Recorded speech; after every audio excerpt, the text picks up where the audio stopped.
It's Thursday.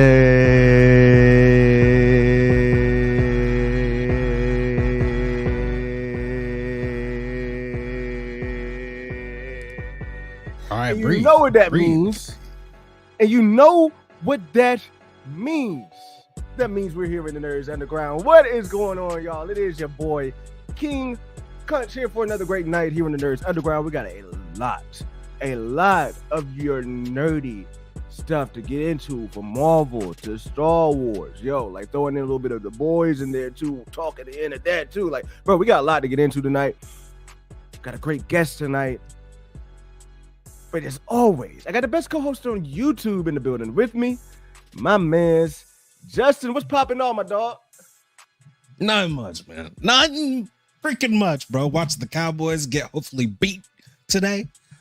Yeah, I mentioned all that before we started the stream here, because it seems like you're very invested in the Cowboys losing. And I have my own little theory as to why. I am proclaimed a Cowboys hater. I am literally a Cowboys hater. I don't give a fuck. Don't get me wrong. I want everyone to know. Don't get me wrong. Fuck the Cowboys. Like, screw the Cowboys, right? Like, I'm not like my wife's a Cowboys fan, but I'm not like I do not like the Cowboys. But it just seems like y'all got a big game coming up. Got a big game coming up with the 49ers. And it seems like there's a little bit of paranoia that if the Cowboys win this game and y'all lose this week, it's a little bit tighter in there. So I wonder if that's adding a little fuel to the animosity that I'm sensing here. But either way, sorry, we actually had a real schedule this year. You know what I'm saying? Sorry, we had a real schedule and not the stimulus package of a schedule that the Cowboys get every year. All right, here we go. I digress. Y'all literally play pretty much the same teams. But anyway, we literally don't. Dan, the man, is in the building. What's going on? What's up, Dan? Kyle. What's up, Kyle? What's going on, Kyle? Skywalker Academy. Hey, what's up, Skywalker? Daniel Fisher in the building. Brooke Chan in the building. What's up, bro? Very presidential in the building. What's up, Prez? And then Jay Field early in the day in the building. What's going on, Jay Field? Coming in with Cowboys L. And we're not talking about the 4-month-old Bob Iger interview. Is this 4 months old? This ain't 4 months old, because he's talking about. Yeah, this ain't 4 months old, bro. This ain't 4 months old. I hope it's not. I hope it's not. Oh, well. Hey, before we step into it, bro, your week good? Your week been going good? It's Thursday, bro. Yeah, I mean, today's my Friday, but I will be getting up at 5 o'clock tomorrow. So doing all right. Speaking of Disney, did you guys see the recent Elon Musk interview where he called out Disney? I did not. I slept on that. But what's going on, Fernie? What's going on, man? We may have time to get into that at the end. There's no point, bro. Elon's going out of pocket all the time now. Okay. The kind of thing, and I hate to say it, when football players, you can tell when the CTE is hitting. Does it seem like the money CTE is hitting Elon right now? Yeah. Honestly, yeah. Okay. Him and Ye, Yeah. Unfortunately, we see that happen and the meltdown goes. But this would be crazy because these are extremely rich, man.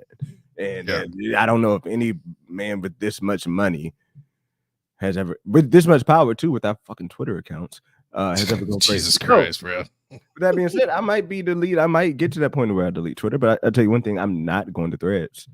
Just because I delete Twitter doesn't mean Threads. Y'all heard my take on Threads, bro. But either way, my man Bob Iger. Oh, I didn't even tell you who we have coming in the building. We got Star Wars Santa coming in the building later tonight. We're gonna have a great show. Let's go. Let's get the people what they came here for. And I do want to talk about Bob Iger and what he's had to say. This is I think this is the first time we've heard from him after the, what do you want to call it, flop, bomb, disaster, debacle, the terrible results in the box office. And I'm not saying the movie was terrible. No, it wasn't. But the unfortunate consequence. Unfortunate consequence. And what you and the results of recent actions in the MCU. So that's what happened. But either way, let's get Bob Iger's take on it, because Bob Iger has been puffing up his chest recently, hasn't he? Like, I feel like Bob's been taking some stances, been saying some things that might not be matching some of the things that we've been hearing coming out. with Disney, like with the female Silver Surfer, like with the whole Fantastic Four 2 white thing. Like it don't seem to be matching, but he's been yapping. So what's going on, Rhett Griffin? Rhett. Wait, that wasn't Bob Iger though that said the Fantastic Four 2 white though, right? No. I'm just saying, like Disney as a whole. Disney as a whole, like Marvel is under the Disney umbrella. You know what I mean? Yeah, I got you. But either way, this is what Bob Iger had to say at the New York Times Deal Book Summit. That's why I definitely feel like this wasn't 9 months old. So just want to throw that out there. Whoever tried to come at me, it's not. Either way, and look, since opening in theaters in November, the Brie Larson-led movie sequel, the Marvel sequel, has grossed $77 million in domestic box office in 187 worldwide. That is despicable, bro. I need to have Adam back on here just so he can just shit on how terrible like this number is. Like when it's done, when it's out of theaters, we got to get Adam back in the building. I mean Trinity. We got to get Adam back in the building. Ain't no way. Don't start that because then you go accidentally do it. No, accidentally. Look, this is what Bob Iger had to say. He said the Marvels was shot during COVID, right? And he says there wasn't much supervision on set, so to speak, like where we have executives that are really looking over what's being done day after day after day. That makes sense. No, it doesn't. You want to know why it makes sense? Why? Says it's kind of a similar thing that's been said about Thor 4, Thor Love and Thunder. When there's that quote out, there's a thing out there when there was like they were goofing around for like 9 months on set. They were goofing around on the set of Love and Thunder. That was shot during COVID too. So yeah, if there were more executives there, I doubt there would have been as much goofing around. So true. I think there's some validity there. I think there's some validity there. It says the Marvel's flop follows other underperforming Disney films from this year, such as Ant-Man Quantumania, Indiana Jones, as well. 2023 will mark the first time since 2014, except for the COVID pandemic years, that Disney hasn't launched a billion-dollar release. This studio has a $7 billion grosses in 2019, including Avengers Endgame and The Lion King. Like, bro, remember that shit. They was killing the game. It was like billions after billions after billions on whatever movie they were dropping. So this is what it gets interesting to me. Bob Iger says, like, I don't really want to apologize for making wait a minute. He says, I'm not sure another studio will ever achieve those numbers that we achieved, but we get to the point where if a film doesn't go do $1 billion in the global box office, we were disappointed. That's an unbelievably high standard, and I think we have to start getting real realistic, and that's facts as well. Like, they can't just keep thinking you're going to get $1 billion. We need to stop thinking that all these movies are going to make $1 billion, at least until we get closer to Secret Wars. Like, and that, to a point, the Marvel movies didn't start taking off in the box office like that outside of the Avengers movies until you started getting closer to Secret Wars, until you got the Black Panther, until you got, not Secret Wars, Endgame, until you got Black Panther, until you got the Marvels, Miss Marvel, Captain Marvel being stuck in the middle of Infinity War and Endgame. All right, I'm almost saying, I'm almost done reading because reading puts people to sleep. It says, true. It says, hey, you had to say true. you ain't had to say true. Like you ain't had to, respectfully. All right, look. When it comes to like the sequels and everything in the output, he says, I don't want to apologize for making sequels. Some of them have done extraordinarily well because they're good films, but I think there has to be a reason for you to make them. Like, you have to have a good story, and often the story doesn't hold up is not as strong as the original story. That can be a problem. That sentence was a problem for me. And that is like where I want to like break off for this, because when he's talking about the need for sequels, the need for stories, we see this in Marvel because we hear talks of Miss Marvel being out there. We hear talks of She-Hulk being out there. Like, they're in talks to do this stuff. But is there a need for it though, right? No, there's not.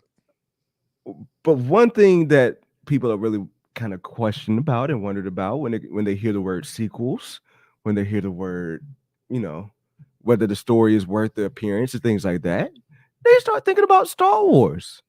They start thinking that Star Wars is kind of synonymous with sequels.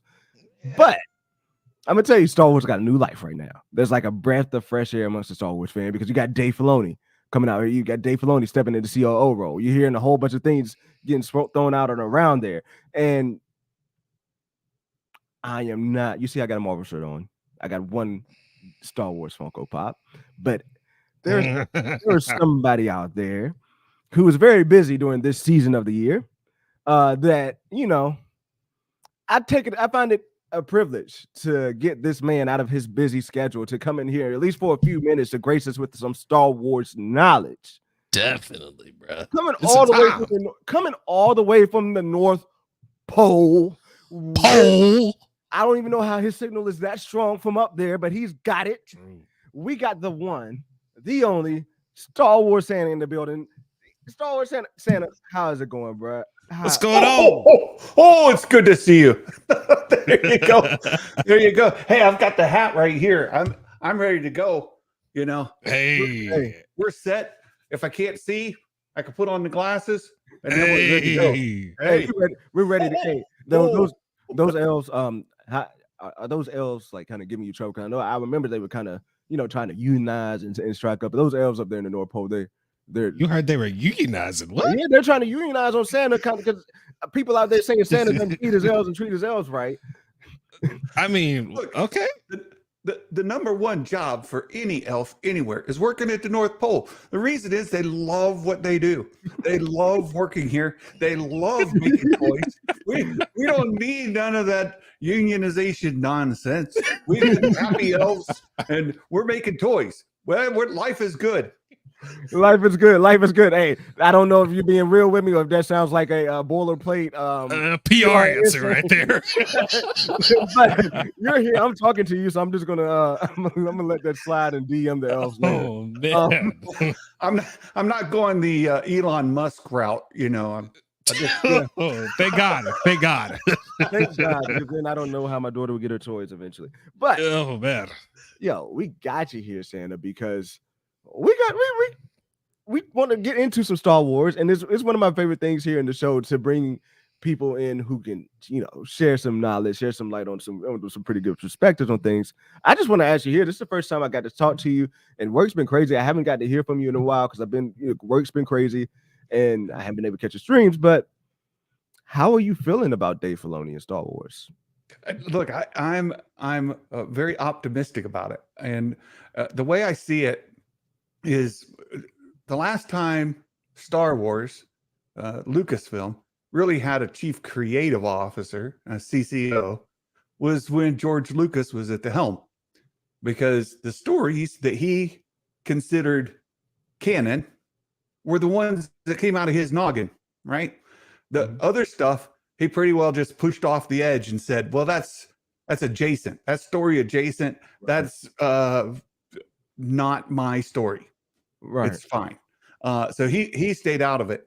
And when he sold Lucasfilm to Disney and appointed Kathleen Kennedy as the CEO of Lucasfilm, there was nobody who was guiding, what he had creative, up there, right? Yeah. We didn't have a chief creative officer. And what it's resulted in is a bit of smorgasbord of Star Wars content, right? So it's all a little bit different. You take a little from here, a little bit from there. Some flavors aren't for everybody. You got your lactose intolerant staying away from the dairy bar over there. And then you got, you got different groups of fans that just want nothing to do with portions of the content that's coming out because it doesn't have just, one chef, right? So we've got a CCO now. Dave Filoni, love him or hate him. He's leading the chief creative officer position, which I believe has been missing. And as far as, do I think this is going to right the ship or turn it around? It depends on where you're standing. Right. For me, most of you know, I'm a fan of the sequels. Yeah, I'm a fan of the bulk of what we've gotten on Disney Plus. So there's no writing of the ship for me. you said bulk. For a lot of folks, there is. You said right? bulk. Yeah, I heard that too. You said bulk. You said bulk. Which is way more generous than I usually am. What's not included in that bulk? What's not included in that bulk, Santa? Let me just ask you. What's not included in that bulk? Well, Resistance wasn't my favorite. Okay. Right. I watched Star Wars Resistance, and Kaz was just not my flavor. Like I was not enjoying that very much at all. The story was tied to the sequels, which was fine, and some of the story itself, minus the lead, was fine, but the show itself, yeah. Not high on the rewatch. I just had to ask. I had to ask it because you said bulk. I heard the bulk too, man. You said bulk. I was like, hold on, let me get some information here. Yeah, well, and with the High Republic novels, I've been reading almost all of those, and they're hit and miss. Some of them are fantastic. Some of the best books that I've read, Star Wars wise, and then some of them are really tough to get through for me. Yeah. I'm not into romance novels, and when I get a book that's heavily on the romance side, for Star Wars, I could be even with Marvel. I would for me. I was like, nah, I'm not here for romance. I'm not here for. So I'm guessing. So I'm guessing episode 2 was like the worst. Yes.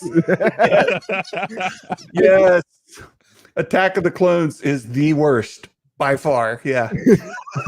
And Justin's been waiting for this moment to talk to somebody who is a sequels fan. Justin, what's your question? Because Justin got some question. I mean, first of all, awesome to meet you. Because thank you. I don't watch a lot of sequel content, but I will sit there and watch some of yours. I'll be completely straightforward. So, I guess my question is, man, with this Rey movie coming up, what, are you excited for that? Are you wanting them to actually kind of pick up from where they left off, or where would you like them to start from? Well, I love Rey as a character for the sequels, and the leads from the sequels, Finn included, have so much more potential to be told. And I feel like the sequel trilogy is sort of just dipping the toe in the water. I would love to be able to fully explore that whole era, get a lot more of that story told. So this movie coming up does really excite me. And we're coming up on 10 years since the Force Awakens released. We're 9 years from the first trailer right now, right? So we're a couple years away from that 10-year mark. And I know. That's crazy. I know. You're talking to a dude that's been around, man, 10 years. But that excites me because the fans that were young, who grew up, and if you go to Galaxy's Edge or you go to a lot of fan events, you see little girls dressed up like Rey frequently. So to have them grow into their teens and get another movie, it would be great. It'd be great. So I'm excited for that. I do know, and I'm connected to folks that are not fans of the sequels and who are quite vocal about it. But those movies, or the potential movies, are not likely to change their attitude or opinion. So am I excited? Yeah, for me personally, but for the fandom, I hope that we can get something that will put more of us on the same page. I did have to ask you, was that your doorbell or was that your phone? Oh, it was about to maybe go into a dance break.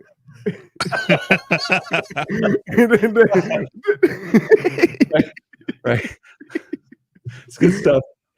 I actually love that take. I love the take that you have on that. And I do want to ask you, coming from there, I mentioned this to Justin because we talked about it a little bit last week. Is there room moving forward from the sequels? Because you do have a large section of fans out there, but if you include the sequels, and I'm pretty sure Dave Filoni has a plan to do that moving forward, because if you don't move past the sequels, you're in the trap.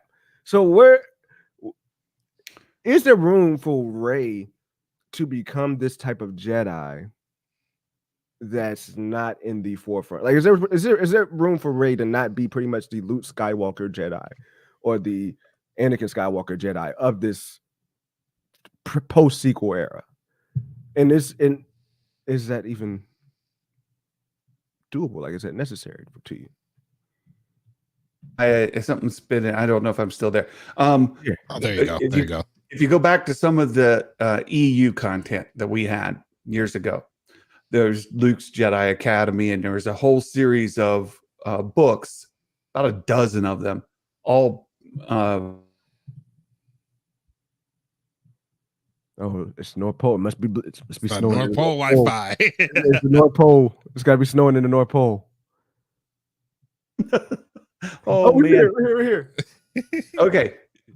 I'm sorry. I don't know what's going on. But those novels, the Young Jedi Adventures, mm-hmm. Luke was. I know what it is. He got to go tell those elves to get back to work. He came off the supervision line. I think you know what? They on their phones right now. These elves are on their phones. Santa might have been right. I think the whole PR. Hey guys, I'm going to try to drop out and come back. Okay. All right, we got you.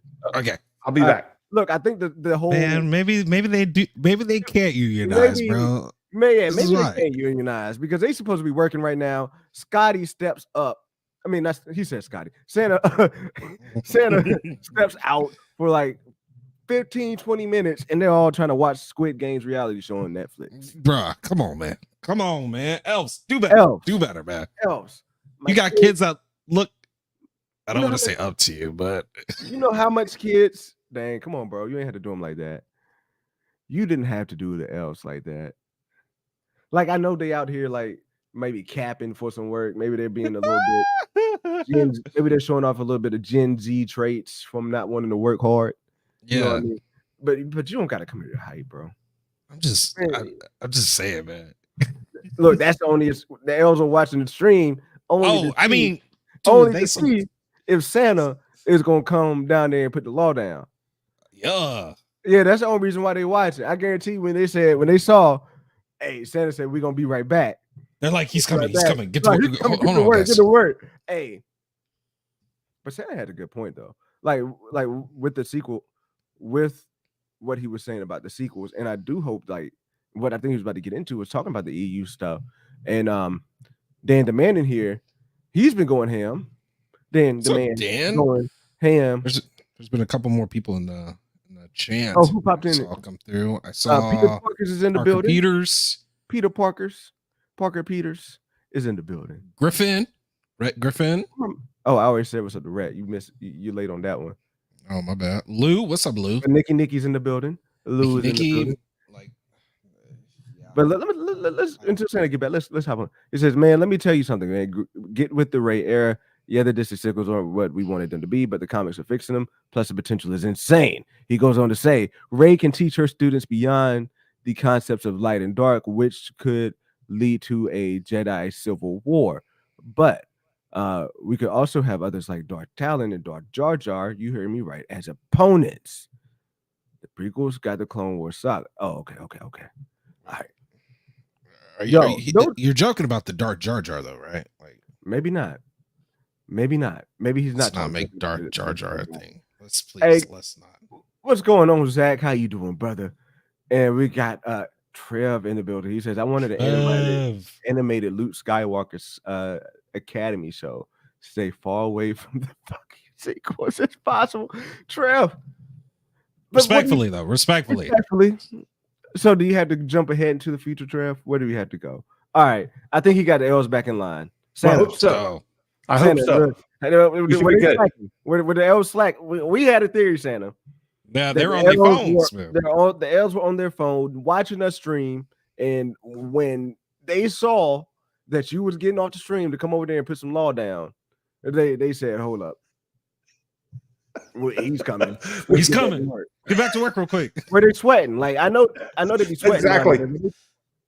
They said, while Santa's away, the elves will play. That's what was going on. We can't step out for 10 to 15 minutes. Oh man.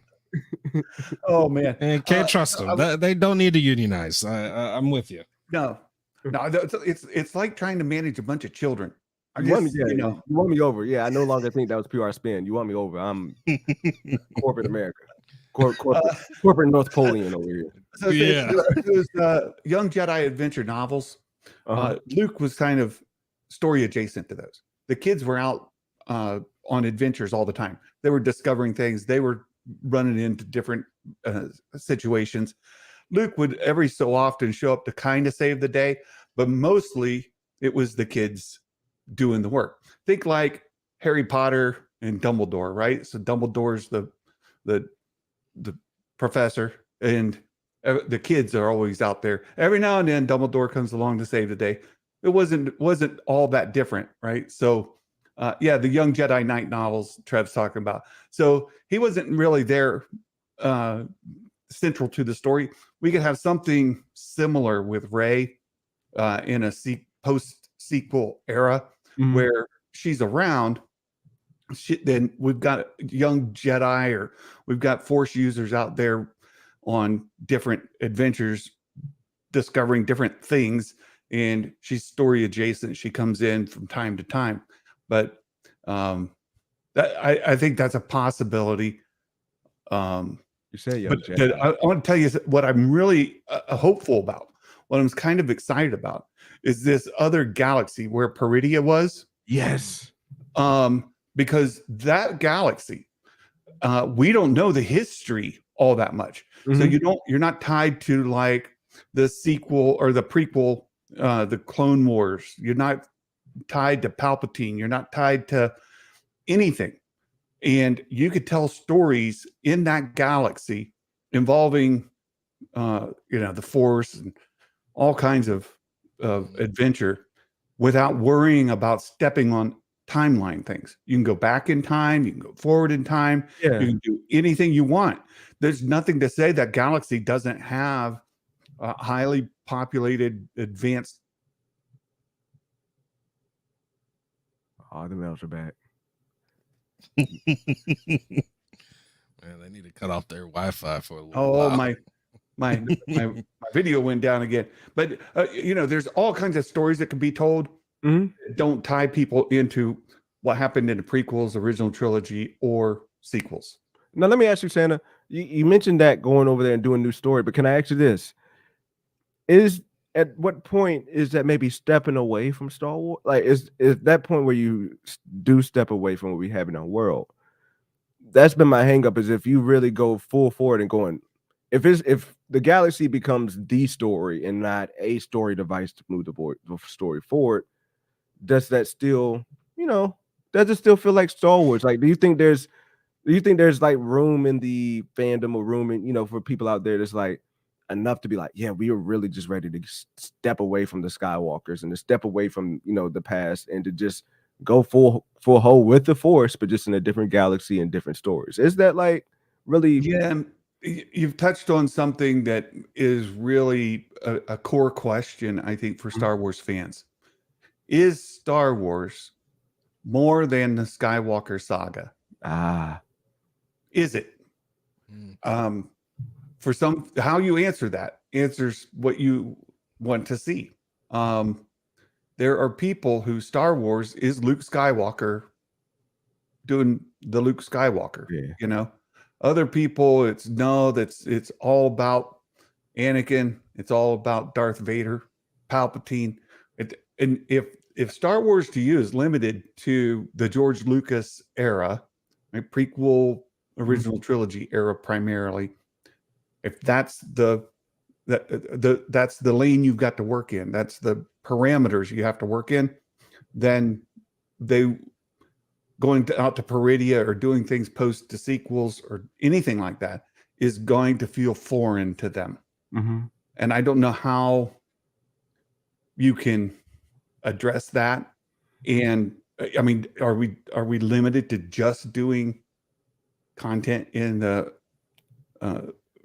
prequel, original trilogy era, the Skywalker saga? Yeah. Are we limited to that? If so, then we've got to have a serious discussion about recasting. Yeah. Because right now, deep fake and the technology there is too expensive to make it viable. Yes. And visually, it's your eyes are still picking it up and it's distracting. So there's no way around that. So I'm thrilled to death about the opportunity of leaving the Skywalker saga. It's one of the reasons I hope that Rey never has children and we can just put him into it, right? Yeah. It's done. And you touched on a good point. I think Justin might have a question after this point here. I don't know, nod your head if you do or not. But yeah, you do. So like you did touch on the point of, is it more than the Skywalkers, right? And I think that's something that Marvel is struggling with too, as far as like, are we more than the OG Avengers? Like, is Marvel MCU more than the OG Avengers? And we're seeing they're rebooting pretty soon. And I think that's an answer, because I think the next Iron Man, whoever it is going to be a huge hit. So Justin, what's your question? Well, kind of to pick off what you were just saying, do you think a reboot for Star Wars would work? And if so, how would that look? Because I personally don't think it, like, I've said, you're going to end up telling the same story, and then it just makes no sense to do like that. I said that's a good idea, by the way. I think it would have been a much better idea if they didn't make the sequels. But well, I mean, there's a couple of things. The Force Awakens largely is a reboot, right? It follows many of the same story beats, a lot of the beats. same sort of outline. It's different. It's different enough, but it's in many ways a reboot. Could be viewed that way. And a couple of the big mistakes with the sequels is the treatment of the OG characters in hindsight. Again, personally, not something I'm hung up on, but as a fandom as a whole, certainly is. And had they maybe cast the sequels a little bit further even, and not had to address where's Han and Luke, then that may have worked. But otherwise, yeah, it's tough. And I would not reboot the original trilogy and tell the story of Luke Skywalker again, even from a different perspective. There's a lot of pitfalls that you can run into there, because you look at how representation is done today, and the first time you change the ethnicity, gender, sexual orientation of any character from the original, which they couldn't not do, right? They couldn't not do that. Well, it would probably be Han. Well, they probably, maybe just give Lando a little bit more earlier time, right? Oh yeah, no, I'm all for more Lando. That's fine. It's just, no, we do not need more Lando. I feel like you can't touch Luke. I don't know. Like, I feel like they know they couldn't touch Luke, right? Yeah, they would try. They would definitely probably try. Okay. But look, I'm sorry, I didn't cut. But go ahead, Shanna. No, I just, a reboot is too dangerous, and just leave it alone. It doesn't need it. And if you want to do another reboot, then do another Force Awakens even later. Punt it out further, and then have another Force Awakens kind of reboot where you can cast any character as on the hero's journey, send that character through the hero's journey, and devise a compelling story, right? A compelling villain, a compelling narrative for that hero to overcome. Yeah. So I'm gonna let you go here, but that was like a good point. So it seems like what time jump for you? Like maybe if we time, and I kind of when you mentioned, I kind of like the idea of a time jump, because maybe a time jump makes sense in Star Wars every time you come to another sequel or trilogy, because it's always that little period of peace, and then at a certain time the Empire has to come back, or like the enemy has to that's what I think Peridia could do. Peridia, that galaxy out there, we could discover a hero there. And it could be at the same time as anything that's already existing. It doesn't have to be a way forward. And then the opportunity that gives you is for all of a sudden an Ahsoka to show up because she got lost, or for Rey to show up because something took her there. But for them to be more of a cameo appearance, not central to the story, or not at all, right? Mm-hmm. But you have the opportunity if you decided to, but you could retell, you could do a reboot there. And they've already set up things for a lot of EU fans with the Yuuzhan Vong and these other stories that come from EU to kind of pull them in. The Zephos Trev mentioned. The Zephos another one. You could perhaps find where the Yoda species come from. You could find out. I mean, there's a lot that could be done out there. I would love to hear the Yoda species came from there. But look, Santa, I'm glad to have you in here, man. It's been a good time. Definitely. Look, I think the L's got the message because like they played with the Wi-Fi for a second, and then they was like, nah, he's gonna come back in here. We gotta chill. And tell them L's that I said they better get to work because we only got I'll be right on that, Kendall. Yeah. Hey, thank you for the invite. It's been great to see you guys. I hope you have a very happy holiday season. You too. A very Merry Christmas. If I can just advertise a little bit for myself. Oh, go ahead. If you'd like a full-on Santa visit experience at the workshop back here where they're making the toys, and you'd like Santa Claus to come talk to your family. And I don't care where you live. You're in New York, fantastic. You're in Ireland, good on you. Anywhere, you can schedule an appointment to have Santa visit at Jingle Ring, like the JINGLERING, jinglering.com. You look for me. You look for Santa Brian with a Y, and my schedule's there. You can schedule something, and I would just love to visit with your family. Be great. Hey, let me tell you something, Santa. You did that whole thing, and that was the best internet quality we've had all night because I think they saw that we were going to be seeing what they were doing in the background. So, like, hey, you have my vote on this anti-union. Oh, hey, me too. Thank you, sir. I appreciate it. Capitalism. Yeah. All right. You guys take care. Hey, see you. Y'all go catch good one. Have a good one. I'm so glad I had a great time with you. Nice meeting you. Yeah, thank you so much. Yo, that was a great time in there. But I'll be real. Hey, the males they out here slipping, man. Buddy might have been on. Buddy the elf might have been on to something, bro. Hey, man, maybe Buddy is not there right now, and that's why they are slack because his right hand man.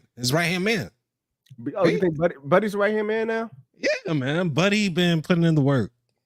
Hey. Hey, well, look, that was a great time, and again too, like he does bring up some good points.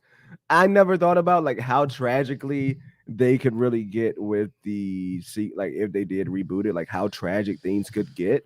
As far as what the fan base? No, with like recasting and like doing. Oh yeah. Like I never thought about that.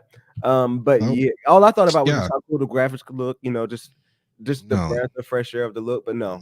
Yeah, that's. I mean, there's so many wrong avenues that they could go, and that was one of my thoughts too. I wanted to ask him about what is he the Andor side of things, you know what I'm saying? Because that is where I'm like kind of like, do we want that different of a Star Wars? Which you know where I stand on that. Yeah. But yeah. I think he brought up good points like of like the difference, you know. Can we get past it being a Star Wars, a Skywalker story? I think we can. Yeah. Do you think we can? I don't think it's a Skywalker story as much as it is an Empire and Jedi story, as much as it is a dark versus evil story. A light side versus dark and evil story, right? I think part of what makes Mando intriguing is because it's very heavy with the Empire remnants. Like I'm very stuck. Like that brings that. And Grogu brings the Jedi Force and the light side of the Force. I think that is the story that's tied in with the Empire. I don't know if we can really distance that far away from it. I think the Skywalkers don't really have to be that prevalent because Mando is proof of that. Who I knows? think the Jedi part is prevalent though. It needs to be Yeah. prevalent. The Jedi I think part, that aspect needs to be prevalent, and then the evil part, because we have the evil part in Andor, but no Jedi part, and that to me, I mean, that just feels like an everyday thing. So you put the nail on the head, bro. You put the nail on the head on that one. We got the evil in Andor, but we ain't get the evil side, bro. The evil side of how they portray it is awesome, but like it just falls on deaf ears after that for me. Yeah, I feel you. I feel you. I feel you. But look, man, what a great guest, dude! This having guests on the show is turning into what I was hoping it would turn into, and that is like bringing guests on here for a good time, man. And I was telling my wife, like, eventually, I wanted to be. We got streamers, reporters, journalists, entertainers, actors that want to come on this show when they want to get something off their chest, when they want to say something. I want them to be comfortable, be happy enough to come in here and just chill with us and hang out with us, because we ain't here to bust the balls. I mean, we ain't here to have you write a thesis. We just want to chat.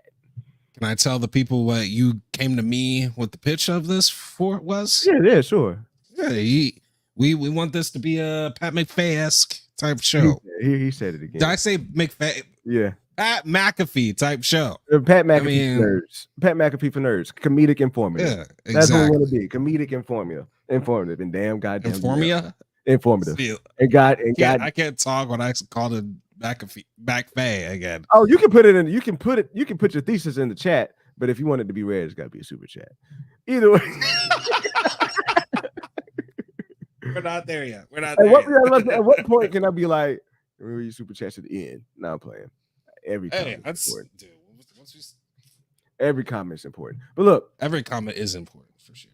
I asked this question. We're gonna segue back to some Marvel, because I did ask this question on Twitter today. Give me 1 second. My dog is at the door real quick. So. I'll give you 1 second. Good. We all about the dogs over here. Oh, he must have on some shorts. I mean, he must have on just like, you know how news reporters be like, I got on underwear under the desk. He must just only have on underwear, because he cut the camera off to go get the dog. That's some wild stuff. Like, I thought maybe he just would have muted the mic and like let the dog out. And I know he don't hear me talking shit right now, but like, okay. Like, my man's got up. My man like cut the camera off to get up. And I'm like, oh, he must be out here wilding. He must be out here wilding. I got on shorts. I just didn't want y'all to see my thick little juicy booty type shit. You know what I'm saying? All right. Anyway, yeah. So I had this thought because I've been working on theories, and I got a dope theory coming out. Sir, I got a dope video on Battle World coming out. I've taken my time on that video to deliver what y'all need on that shit. But I also have something like that I've been thinking about when it comes to He Who Remains, the time loom, and just what happens with time. Like, why is all of this shit even necessary, right? Like, what's going on here? So I asked this question on Twitter. And I said, question, what kept the MCU universe / multiverses and timelines together before He Who Remains? Without the loom, the timelines died in Loki. So it had to be someone or something that kept it together before. And that's like a deep thought, right? Like, because when we saw Loki explode the time loom, all of time started going black. Like, the physical timeline started going black. They started dying, right? Yeah. Go take a fapping nap. He hasn't said anything too out of pocket, but give him a second. Hold on. Like, just in case, like, justified cake. I don't get it home tonight. Oh shit, we're about to get a whole bunch of crazy things from his ass. All right, so Trev said like Atlas. So I'm gonna have to look up like Atlas holding the earth on his shoulders. So he's saying that's what Loki was. But look, like, so I got into this thought, and I am gonna reach the point that's beyond my nerdiness. So that point is you're gonna know. Like, I'm like, it's gonna get to that point, and I'm not gonna be able to talk about it no more because it's beyond my nerdiness. But don't spoil your whole video too, by the way. I'm not, because chances are majority of the people that I want to that's gonna see the video aren't in here. So my thought is, and it's not fleshed out, but my thought is like, yo, so if somebody else had to control it, and we see Tina in here, shout out to Tina, going back and forth with me, but I just think she's far off from what I was getting at. Tina, if you're in here, because I'm not talking about He Who Remains. I'm not talking about the Council of Kings. What was before them? Because we know the multiverse had to exist before He Who Remains, right? Yeah. We know that it had to be alive. Like, it didn't pull into that black hole. It didn't die out immediately. Like, things had to happen for Kang to be able to save it, right? Yeah. So how did we even exist long enough to get to Kang? Who was in control? Like, what did Kang actually save? And that sent me down the rabbit hole of thinking what's actually happening here. And from the comics, I do think we're getting signs. You're getting to the right point. I think we're getting to signs that they're going to be doing. What's going on, Mr. Griffin? They're going to be doing things with getting sweaty with like the first firmament. They're going to be doing things getting sweaty with the Celestials.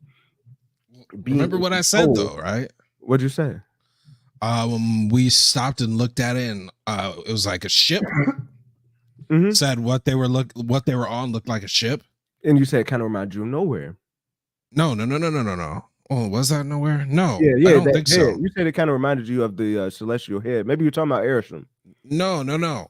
I said it looked like where they in Internals where they're picking like they're like basically hatching them. Oh, you said I'm about to sneeze. Where they're hatching the Eternals basically. Yeah. And they're in that little like gold little box, circle. Mm-hmm. Let it out, brother. Let it out. Bless you, dog.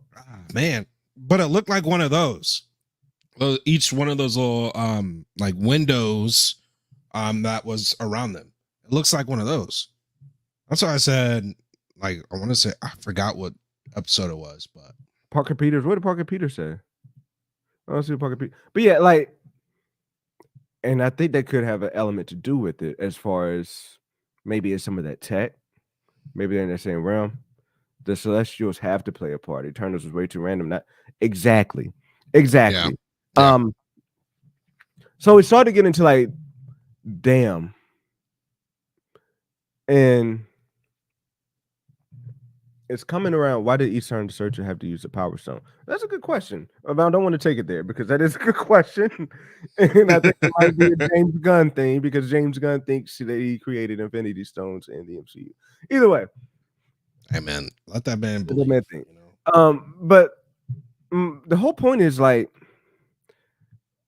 I was working on my Secret War, on my Battle World video, just kind of determining why.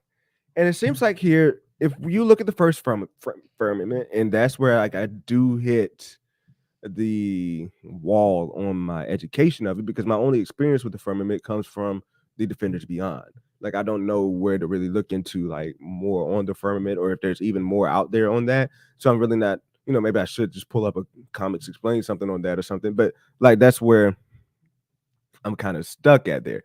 But in my understanding, the firmaments are just reiterations of the multiverse. Like when the experiment fails, when the Celestials are doing fails, they rebuild everything, and it's like the firmament after this. So I'm wondering here if everything that's going on with the multiverse, we're looking at a firmament where the Celestials put things in place, and just let it go on free will. And we see Kang be the one to take advantage of that first and to be able to save this firmament from being destroyed. And I know that might be like kind of like a little wonky, but when you think about what Kang did the first time, what He Who Remains did indeed save the multiverse. Because what it seemed like was happening, the incursions was happening, it was going to destroy the multiverse, but He Who Remains created all that stuff to save it. So they may have been prolonging this ending of the firmament. And where you can get sweaty is maybe one of the first firmaments was the OG X-Men universes. Maybe a firmament was one of the OG Spider-Man universes, right? Because we're getting those characters, but I just don't think it's confirmed that those characters are from those actual universes that we actually watch. So they could get meta with that and explain that there. So what I'm getting at here the whole time is that why this is essential is that unbeknownst to the Celestial, like this stuff is happening with the firmament, like with the firmament staying in place, with Kang doing that, and now you got Loki coming here, keeping the firmament in place. This could be like the setup beyond the Secret War saga to where we're hearing rumors of the Celestial War, like whatever that title was back 2 years ago, with the Celestial War, with Judgment, like with the Eternal War, things of that sort. Because what I think is really going to go down is we're going to see the first, like, this firmament come to the brink of destruction in Secret Wars, because Kang is being taken out of the picture, but then we get Battle World and this firmament lives, and that could do something to piss off the Celestials or to get them involved and get them in play. But I wanted to throw that out there because sometimes you like to be first, and if this does seem to be a thread that they could be going down, I want to throw that out there. But let me ask you this: is that real? Like, do you think that's really a thing that can happen? Or like, not can happen, like, do you think that's actually what they're kind of leading to? Like, looking at something right. I think so, but at the same time, bro, they got to start tying some of that Eternal stuff together. And I mean, dude, there's a fucking, everyone talks about it, but there's a damn celestial head with a hand hanging out in the middle of the freaking world, not even discussed. So there's a lot that I do see that happening, because again, there's a lot of clues of it being that in Loki, but like, it's just when are they gonna actually start? And with that theory, that does suck, because if you really want to follow up on the Celestials, and I guess you can follow up on stuff that happened with the Eternals in this phase, but if you want to really get into the Celestials, that would have to be after Battle World, after Secret Wars. So that means we gotta wait a minute for it. Yeah. But how crazy would it be to keep this relevant? Like, to keep this phase pre-reboot stuff relevant after the reboot?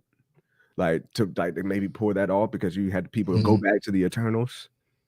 I mean, there's definitely ways they can do it for sure. So so yeah, you gave me a little bit of confidence to make that video. That video is gonna come out. I got like 2 videos in the tank before that one. So yeah, I'm gonna work on that theory, kind of flesh it out, learn more about the firmament. Yeah, I mean, there's more about the firmament, but the Eternals, man, are very interesting, man. I really wish the movie was better.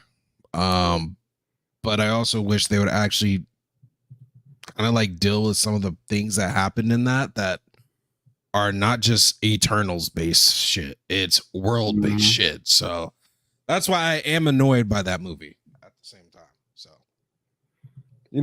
one thing I've been trying to figure out, like, what's my like service here as a creator, right? Like, you on YouTube, everybody make videos, but like when you really want to think about it, you want to be like, everybody got food, but you want to be like Chick-fil-A. You want to deliver a service, right? Like, you go over there, you go to Paul or to New Rock Stars because they deliver their service of breaking shit down. You go to Cosmic Wonder or to Den of Nerds or Kind of Culty because they have that service of giving you news, leaks, and stuff. Yeah, they want this. I want our service to be kind of like the outside of this show, because I want this show to be, just fucking what we are. But just making videos that is like, I want to be there. Like, I want to provide my service to be theories that connects the leaks, like, because we get the leaks and we see what's coming, but like, do you like how they pull that off on screen? You know what I mean? Like, how they actually bring that down. Where might that thread be pulled? Yeah, like what we're watching. How does that? Because they give us the end game, like Marvel reboot. Well, how is that going to happen? What goes down? Oh, phase on Battle World. How are they creating Battle World? Like, yeah, you got that, but how are they going to do it in the story? That's where the theory comes in. So I think that's what because ain't no way in hell I'm gonna be first on leaks, but I think my service needs to be like. Nor would you want to be. Yeah, let's be real. Like, that be running on Twitter all damn fucking day. I don't your head, bro. I don't like shit. Maybe, and that means you're also sifting through all the mind-numbing dumb shit that gets posted. Exactly. But hey, I wanted to throw that out there. But you did mention something about it taking them a while to get there, and like they need to start pulling on those threads. Our boy Josh, I got over there to dinner nerds. Josh did put out like this huge 18-minute video about Marvel's new plans. Like, he did talk about the shows, and I thought the shows were kind of and we'll maybe throw those a little bit out there later. But something he said about the movies that they have made up in plans, and like, look, Josh makes a lot of videos. I pretty much watch all of them because I want to stay tuned in. But when the motherfucker makes an 18-minute video He means business. He means business. Because that man does not put out an 18-minute video for just light shit, bro. When he makes an 18-minute video, he means business. So I do want to pull this up just because I didn't write them down. You know what I mean? Like, I ain't, you know, I don't remember all the movie shits. But I do just want to go, like, I think it's deeper in the video, so I'll try to fast forward to it. But I do want to go deeper into the video and look at what he had to say about the movies that are coming up. So let me see. I think we're right here.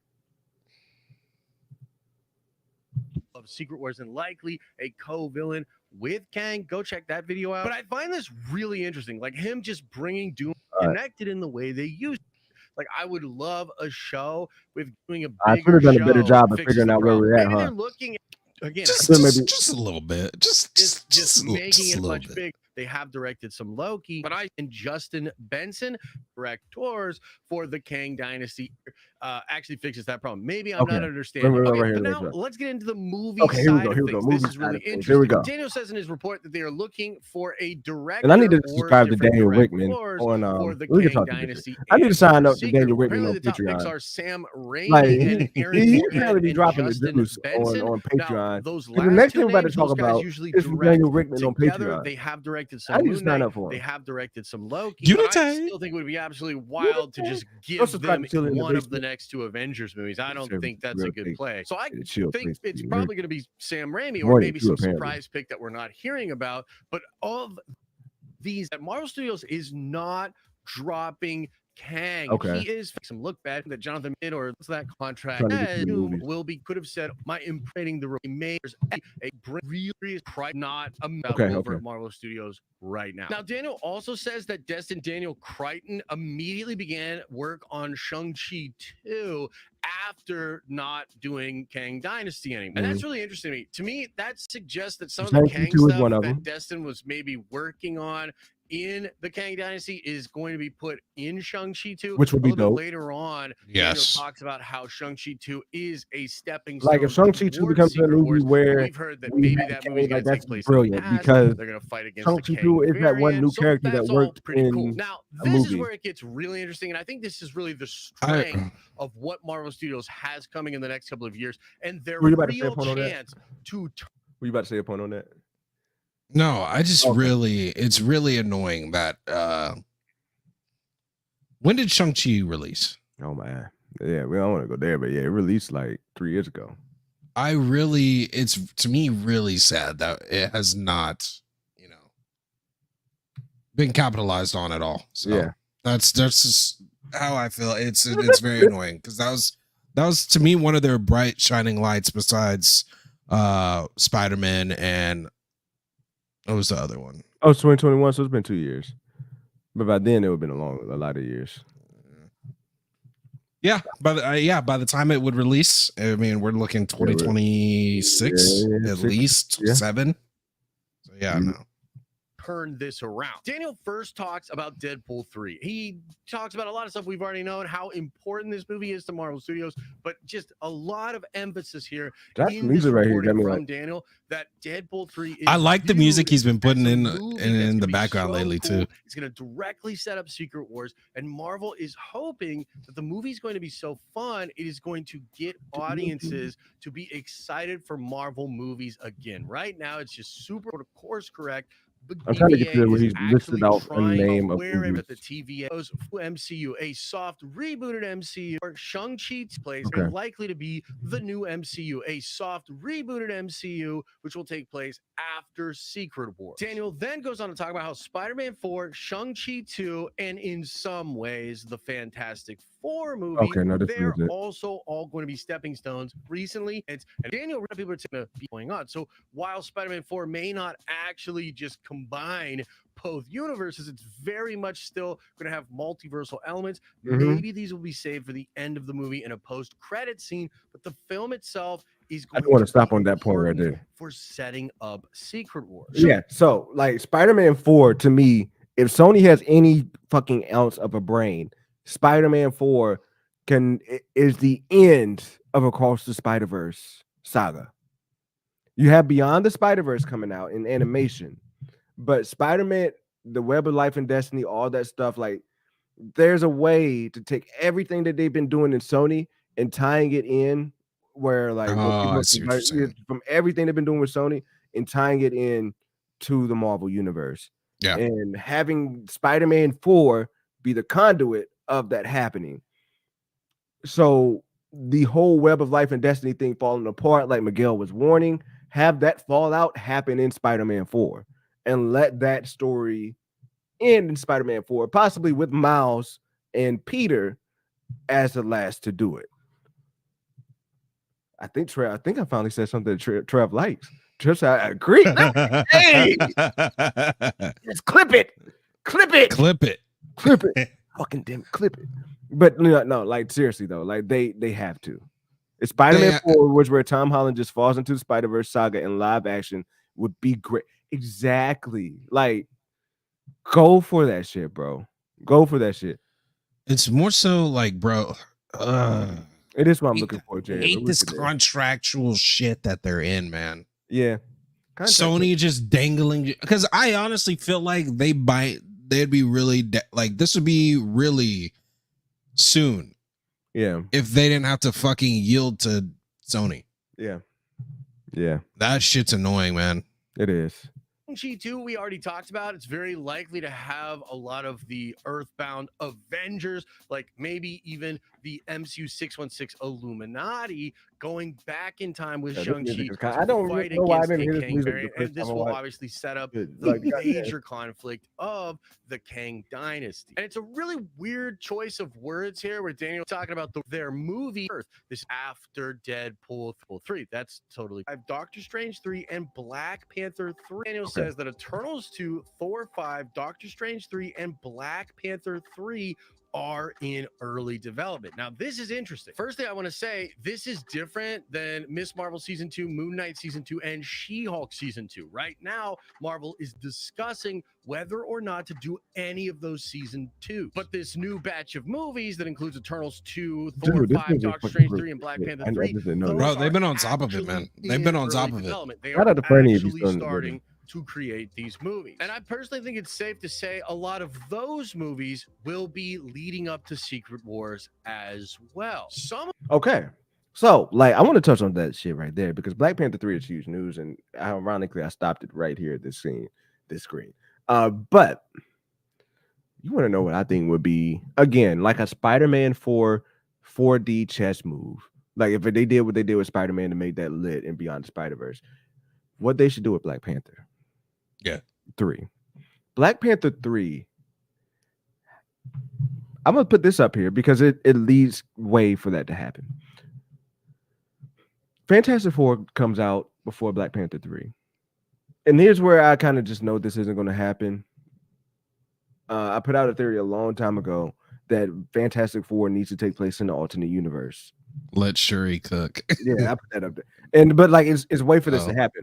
So I have a theory. I have a kind of a wish or a theory, or maybe even a fan fiction thing. I don't know what you call it, to where they should, and it seems like they are having the Fantastic Four take place in a different universe. But when Fantastic Four takes place in incursions, and like incursions go down, like where Secret War sets up, their universe could be destroyed. This doesn't have to happen all throughout the movie. He doesn't have to be in there throughout the whole entire movie. But a post-credit scene where the Fantastic Four go to Wakanda, called by T'Challa to investigate an incursion, just like that'd be cool. Just like that'd be gas. Cameras out. The rumor is that the Fantastic Four are going to end up in the 616 or the Bad New Earth. But in this case, I would like for them for the incursion point to be in the 616 or something like that, right? Have them somehow end up in the 616 with T'Challa. That'd be fire. I like that. That T'Challa has the burden of loss on his shoulders. He's lost everyone that he never thought he'd see again. That T'Challa is now in another world where he doesn't necessarily have the attachments to that Wakanda, but he is seeing his family. He's seeing these people, and they are looking, it's accepting what the fuck is happening here. Yeah. You have a whole lot of emotion to work around with that. You get away from saying somebody is playing an iteration of T'Challa. You jump around all of we don't want. You get to have Shuri as Black Panther and T'Challa as Black Panther at the same time on screen. I would like that. I would like that a lot. And at the same time, this leads way for what happens in the comics, where T'Challa pretty much lets Wakanda run itself. You know what I mean? Like T'Challa during Secret Wars, he lets Wakanda. Like he's not. I don't think he's necessarily a king of Wakanda anymore. It's Shuri that's a queen, and T'Challa is helping the Illuminati with the incursions, with what's going on. So that even sets up Secret Wars in itself for T'Challa and the Illuminati and the 616 to be doing this thing. So, motherfucking Marvel, you need to do this shit and add this in your post-credit scene now. Like, this to me solves everything. Yeah. This would solve people bitching about T'Challa not being in a Black Panther 3. This would solve the people who would say, I want to see Shuri get a role as Black Panther. This solves both of those things. And it does do a massive job of setting up Secret Wars. And you're getting a chance to run with somebody who could be the new Black Panther in opposed to reboot. They're gonna just we fuck with him. He's it's there. A good move. You get it. There's a lot of wins in that thing. It's a good move, man. Bro. Story-wise, it's fucking impeccable. It's a good move. What's up, Purist? I had to go read that, bro. I had to go read it. Story-wise, Darth Yang in here too. What's up? Darth Yang in the building. What's going on, bro? What's going on? Hey, I think y'all like what I was cooking there. I think I like what I was so like. Bro, you're cooking, man. You were cooking, man. That was. I might have to remake. Like I made a video on that. Like that should be a video right there, bro. I made it. That should be a video. But the whole thing, like the T'Challa thing, was like a little bonus in the video. But I think it might have to be a whole. Yeah, I think you need to make that. Because that, bro, that. I don't even think I need to make that video. That solves a lot of issues, man. I think I need to send it to Ryan Coogler's PO box. Yeah.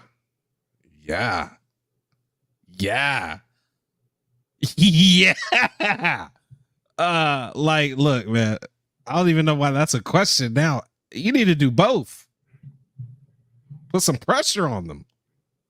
Is Ajadana who is Ajadana Cornelius? Is that the name of the? I know when she was knocked out and she came back to life, she came back with powers, and I didn't finish reading that run, to be honest with you. But is that what she was recognized from at that point on? Hey, but anyway, like dog, like that's my thoughts there, and they should definitely. That solves a lot of issues, man. It really does. May well take place after the Kang Dynasty comes out. Okay. And the big rumor there is that the entire multiverse will end up being destroyed at the end of Kang Dynasty, and we will have just New Earth or Battle World after that. Now, there's an Cornelius, I would kind of maybe want to say that for after the reboot. Kevin Feige and Marvel Studios are considering doing a Battle World saga, and some of their projects were going. All right, I think that's all I wanted to get on with those movies in there. Let me see. Yeah. Dynasty, or it's possible these are projects that are being developed that will take place after. Yeah. Okay. This is a much I like that. Another piece that he talked about too was the universe actually being destroyed in Kang Dynasty, and then that could be fine. You know what I mean? Yeah. There's a lot of different ways they can take this too, but it's again for me. I don't know about if it's for everybody else too, but they need to start. They need to start with some. They need to start somewhere and actually finish something. You know, they're not tying anything. They're not tying anything together. They're not letting you know this nugget goes here, this nugget goes here. They're not doing any of that. So they need to start kind of buckling down a little bit. And I think what you said, bro, what you said, that shit would tie up a lot of stuff. And it'd leave a lot of people, you know, more satisfied. And yeah. So hey, I might have to clip that shit because like it is actually, I'm not going to clip it. I'm going to save it till I actually drop the video because there are some culture vultures out there that will take it and run it off as their own, just in the name of recast T'Challa. This ain't in the name. This ain't in the name of recast T'Challa. I mean, it kind of is, but it's in the name of just give us some dope shit. And yes, at the end of the day, that's what we care about: some dope shit, and then give us our Black Panther. But give us our Black Panther. But anyway, like so that's there. Then also too, I do want to talk about something else that Daniel Rickman said and brought up, and that is right hot key. Yeah, I hit a fucking right hot key. I hit the right. Oh, let's go. About time. Because you know, I don't know if you noticed when I've been trying to go to the shared screen, like yours comes up. I saw. You need to get like rubber keys.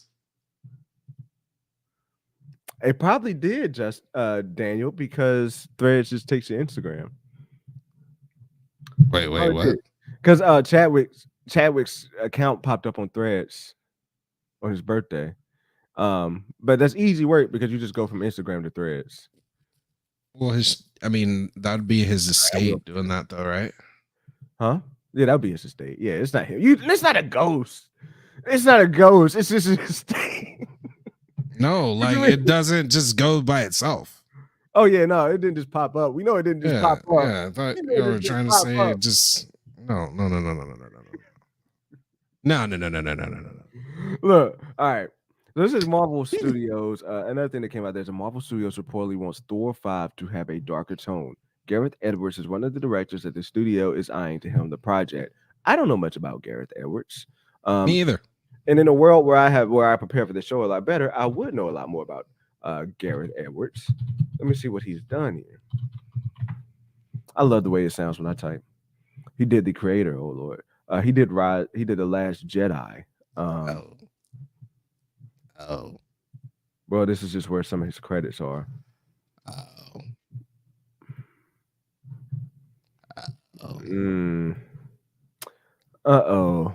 Maybe maybe not. You know. Well, you know. All right, so we got The Creator, Rogue One, Godzilla as directors. The Creator, Rogue One, Godzilla, Monsters, Factory Framed, Heroes and Villains, Perfect Disaster, End Day. I've only seen Rogue One. I can deal with Rogue One. Like I can deal with that vibe of going darker. Like if he can deliver a dark vibe like they got with Rogue One, and I imagine that's what they're choosing for here. Yeah, no, he does have some credit on Last Jedi though. It did pull up some credit. Yeah, I didn't think he was the director, but he did pull up some credit. I knew who the director was. Visually, he's great, but he needs a good writer. Okay. Well, hopefully here they'll stick to him as director. Let me tell you though, Dark Thor is here, and again, all of these projects, especially a Thor, one of the biggest shames for Thor 4, it had no connection to a broader MCU. You know, multiverse shit didn't even connect to Wakanda. Yep. Didn't even connect to Wakanda Forever, even though the God was in there. Yeah. So Thor 5 got to connect, and I think it's going to connect. And like, I think one thing that I want to read for Thor 5, I do want to go into reading the run of the Avengers. So you had the new Avengers with the Illuminati and Time Runs Out, and then you had the Avengers run that was simultaneous at the same time. I didn't read the Avengers. I hadn't read the Avengers run. I just read the new Avengers run, which has led to a little confusion when I get to the end of Time Runs Out because they start overlapping. Yeah. But that being said, I do want to know what Thor does because I do know at the end, and this is what I want to tie into, because at the end of wherever they are, like outside of space and time, I guess is where they are with Doctor Strange, Molecule Man, and Doctor Doom, where they're about to face the Beyonders and take their powers. On the right, there is something there. Thor's hammer is there. I don't know if there's an explanation for that. Maybe Trevor, somebody in here can give me an explanation from that, from like the Avenger story, but his hammer is there. A piece of my theory that's going to come out is that is that the stuff that's going to happen. Thank you. Thor becomes look at Chad being smart, man. Here's the thing. Everybody's talking about Thor and Loki reunion, right? Yeah. Moments being created.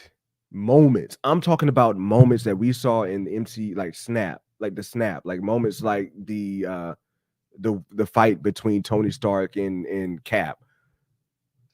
Moments like that being recreated in this saga. One moment that creates that, like that would recreate like a huge like fan moment or like an iconic moment, is Thor meeting Loki wherever he is outside of time on that time chair, and him becoming unworthy in that moment. That would be iconic as fuck, bro.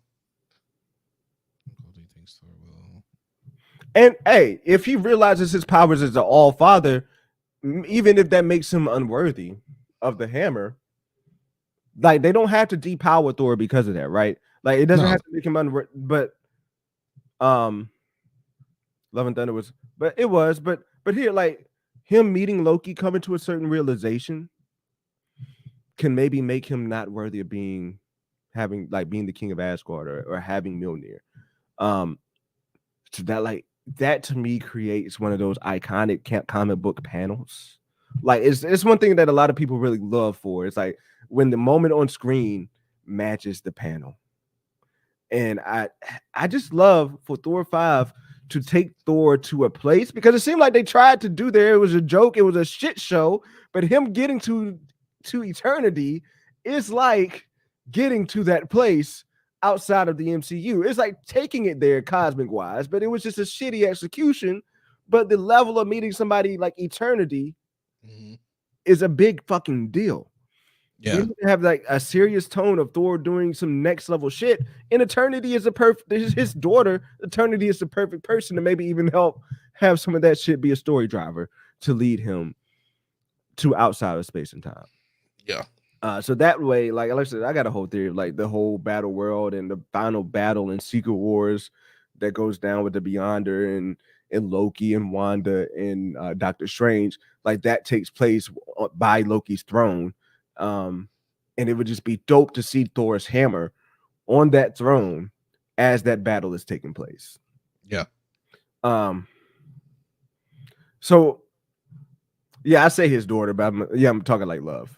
I'm talking about love. So yeah, I mean, I'm definitely here for Thor 5. I think I mentioned last time, I think I want Thor to be that movie in the MCU that we got Thor 10.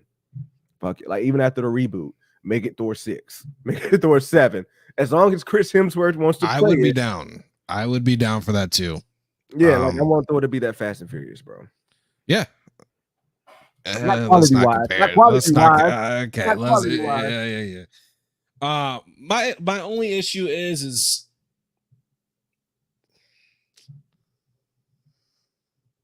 this is all talk, man. I need to see these things come to fruition. I mean, or just being darker, or yes, like I mean, a good start is they're not about to have Taika direct it, so that also really concerns me as why they want him so badly for Star Wars. But I mean, I like Chris Hemsworth. I think he knows the character very well to where he knows that like it was not it for that last Thor. They kind of fucked over having Jane Foster in there, and they could have done a lot of great stuff with her. They made it mid as fuck. It's just one of those things, man. It's a lot of it is we got to wait and see, especially with Marvel. I mean, there could be a leak tomorrow saying that it's not happening or something like that. Who knows? Who knows what the fuck?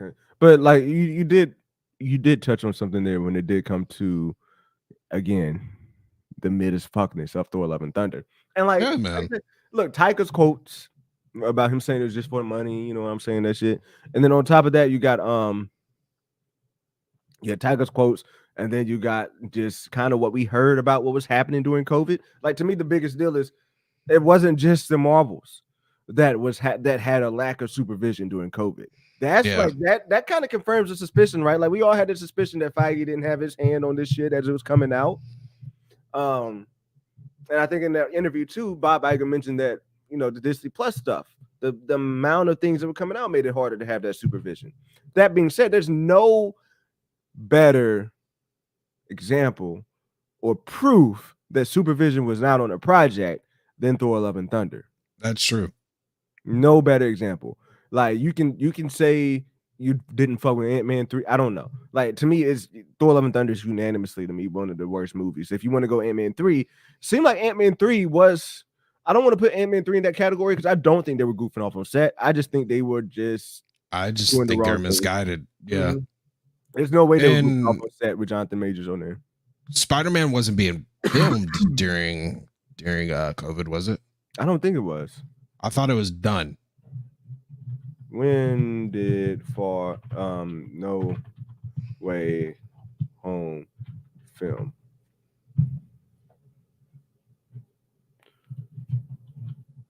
Home shooting take place. Oh my God, I'm not getting a like concrete answer on this shit. Like it could just be. I don't know, but I just feel because when did it release? No Way Home. COVID happened in 2020. I'm actually gonna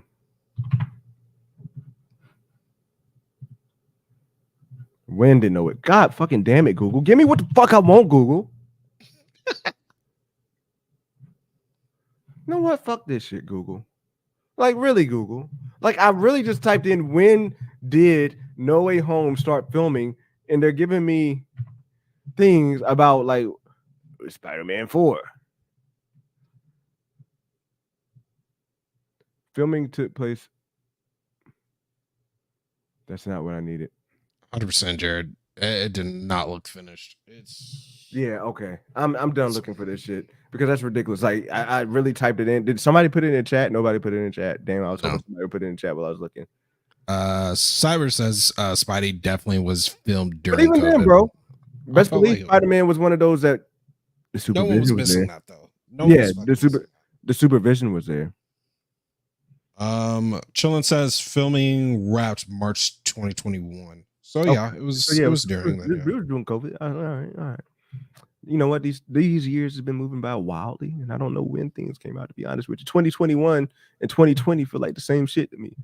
But yeah, so it's clear that at least if there was any film they were goofing off on, it was motherfucking Love and Thunder.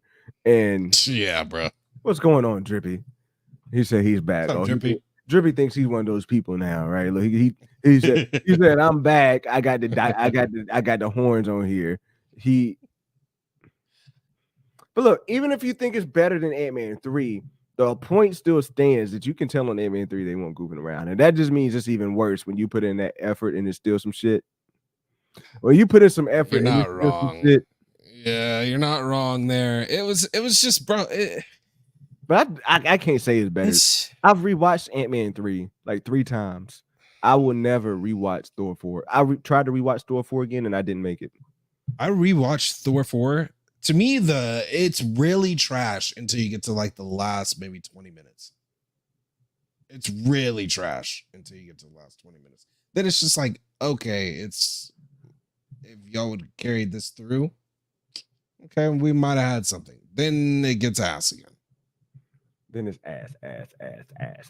It's trash, bro. It's a trash movie. Ass. But yeah, man, like, so look, I'm gonna be real. I don't got nothing for you today for rapid fire. Wait, you put any coke in the weed? I saw that. And what we is not gonna do is it'll put me there. Hey, so look, let's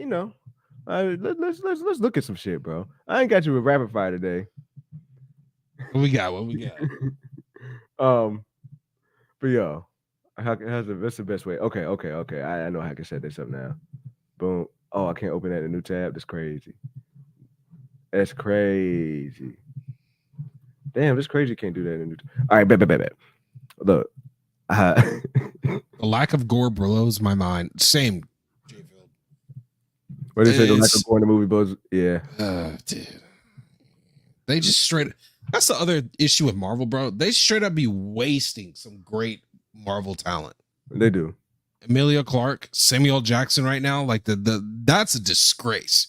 They are fucking up the Nick Fury character. Look, I said earlier, they don't need to go for these Oscar talent because they're not making Oscar movies. Hey, yeah. There's a couple of little shits that made me laugh over the week over here. Fuck you, bitch. Shut up. Oh, quick, everybody. Somebody get his ass another steroid. Everything special about you came out of a bottle, you bitch. Oh, you said I try to end my life. Oh, I'm a bitch. How about you show me what a bitch is? I put a bullet in my brain and hope spit it out. I'm scared or something. You're not the guy to lay down on the wire and let another guy crawl over you and sacrifice yourself. But I am the guy that gets the bitches. It's not always about bitches. Guys, I don't think I want to live anymore. I don't think I want to be here anymore, guys. Fuck you, bitch. Fuck you. Bruce was over there like, Bruce was over there like throwing out his life. Like he was out there like, yo, I tried to cure myself, nigga. Like, oh damn it. He's like, I tried to kill myself. And y'all don't care. Y'all just over here arguing about bitches and be throwing your life on the line, making the big play. Yo, that shit had me weak, bro. That shit had me dead, bro. That shit had me dead. This shit right here. I know it's not nerdy. I know it's not. Here we go. You smiling? Yes. Yes, sir. Yes, sir. Why are you smiling? Because I love football. Football's fun. Fun, sir. Fun, sir. It's fun. Yes. You sure? I think. Now you thinking. First you smile, then you think. I'll refresh. You think what? I started over. It's always that one bomb. It is. Yes, sir. Yes, sir. Why are you smiling? Because I love football. Football's fun. Fun, sir. Fun, sir. It's fun. Yes. You sure? I think. Now you thinking. First you smile, then you think. You think football is still fun? Yes. Sir. Yes. No. No? Sir. Well, it was fun. Not anymore though, is it? No. Is it? No, not by now. No, it's not fun anymore. Not even a little. It's not. Shout out to Remember the Titans. The Patriots. Woo. Yo, but I love it. I love it because fuck the Patriots. Fuck the Patriots because like. I mean, true, but coming. Damn, bro, they fell down the like. But here's the thing: we knew this was coming after they lost Tom Brady, and like all the Patriots fans and the Patriot bandwagons, they was all on the Patriots. Like this shit was the most annoying shit of all time, other than Cowboys. And exactly, bruh. All right, we're gonna keep it going there, huh? Okay, let's begin. Chinese and Japanese hate each other. Indians and Pakistanis can't stand each other. Vietnamese and Cambodians do not want to be in the same room at all. Turks and Armenians hate each other. Turks and Greeks also hate each other. Turks and Kurds, they hate each other too. Honestly, Turkey is the Nene Leaks of Europe. They always at the center of some shit. You got the Russians and the Chechens, they always arguing. Hungarians and Roma, Dinka and the Nur, the Irish and the British, Scots and the British, English and the British. Honestly, that whole island hate itself. Ghana and Nigeria. Now, from what I understand about this beef, this one is mostly about rice. So here's the thing. Nigerians think Ghanaian rice tastes like concrete, and Ghanaians think Nigerian rice is a bigger international crime than their email scams. Fortunately, centuries of colonialism have made both countries too poor to afford a nuke, so it don't really matter that much. Iranians and the Saudis, Saudis and the Houthis, Saudis and the Qataris, Saudis and the Israelis, although now they're becoming friends because they both hate the Iranians more. Okay, let's begin. Chinese and Japanese? Yeah, bro. Like, to be real, I didn't know there was that much beef going on in the world. I didn't know, like... Everyone hates each other, bro. Yeah, the whole world hates each other. And it can be a little depressing to know that, yeah, it don't seem like there's no hope for this shit. And it's the shitty part about it is mainly governments, bro. Yeah. Like, the citizens, we don't give a fuck about the other ones. Like, y'all living, we living, okay, cool. This is my shit right here. Yeah, look up this thing. And I love you with the dope. And I love it when I hit it from the back. And you get around me, I have girl, I love how you roll me right. To make you a celebrity, go but not. Play something that dude. Well, I know he's probably hurting right now, bro. That dude is invited to the cookout, 100%. 100%. It's crazy. I think what the comments they're like the last thing I would expect to end racism is Twister rapping with a motherfucker. This on beat too. On beat. But that dude was cooking. I definitely agree with this, Trev, because we don't, but also it's that way because we're the most diverse. Like, we have to be least racist because we have to live with each other. All these other countries can be racist against other people who's not in their country. So you can be racist against, you can be in the country and be racist against somebody that's next door because you ain't gotta be with them every day. So when they come over here, you treat them like shit.